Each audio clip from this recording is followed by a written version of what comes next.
চিত্রাগুদের পক্ষ থেকে স্বাগত জানিয়ে আজকে আবার একটি ভিডিও নিয়ে হাজির হয়েছি। আপনাদের আজকে আমি রান্না করে দেখাচ্ছি চিকেন পকোড়া। আজকে আবার একটি ভিডিও নিয়ে হাজির হয়েছি। আপনাদের আজকে আমি রান্না করে দেখাবো চিকেন পকোড়া। মেলা স্টাইলে নয়, বাড়িতে এরকম বুকের মাংস, যখন মাংস আনবেন বাড়িতে, অনেকে এরকম বুকের মাংস খেতে চায় না, সেই মাংসগুলো রেখে এরকমভাবে বানিয়ে খেলে সবাই চেটে পুটে খেয়ে নেবে। এরকমভাবে আমি বানিয়ে দেখাচ্ছি, দেখুন।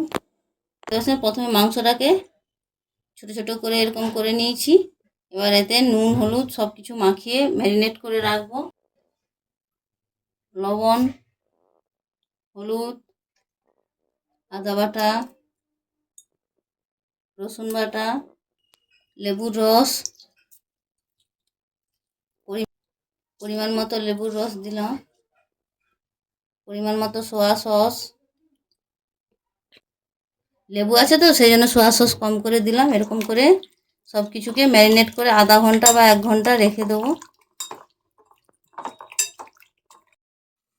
দেখতে পাচ্ছেন মাংসটা 1 ঘন্টার কাছাকাছি ম্যারিনেট করে রেখেছিলাম। এবার এতে পরিমাণ মতো চালের গুঁড়ি দিচ্ছি অল্প করে, পরিমাণ মতো কর্নফ্লাওয়ার, পরিমাণ মতো জিরা গুঁড়ো, একটা ডিম ফাটিয়ে দিচ্ছি।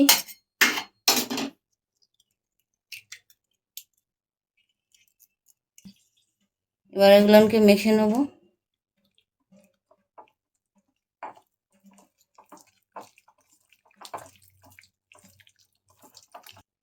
পরিমাণ মতো লঙ্কা গুঁড়ো, দেখতে পাচ্ছেন কীরকম মেখেছি। জাস্ট একটু হালকা মাংসের মধ্যে এই কর্নফ্লাওয়ার গুঁড়িটা লাগবে, বেশি দিলে ভালো লাগবে না, তখন মাংসটা স্বাদই পাওয়া যাবে না। এরকম করে মেখে নেবেন। আগে থেকেই তেল বসিয়ে দিয়েছিলাম, তেলটা গরম হয়ে গেছে, দিয়ে দিচ্ছি। অল্প আঁচে এগুলো দিতে হবে।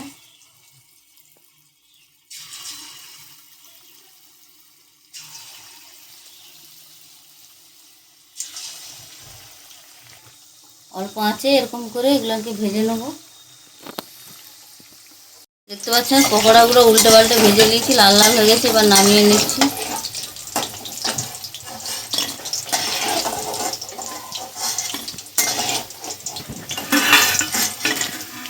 দেখতে পাচ্ছেন চিকেন পকোড়াগুলো ভাজা হয়ে গেছে। দোকানের মতো ওরকম করিনি, বাড়িতে এরকমভাবে বানিয়েছি। দোকানের থেকেও খেতে ভালো লাগবে, মাংস মুখে লাগবে। এরকমভাবে বানিয়ে খাবেন, খেতে অনেকটাই ভালো লাগবে। আপনাদের যদি ভালো লেগে থাকে লাইক কমেন্ট সাবস্ক্রাইব করতে ভুলবেন না।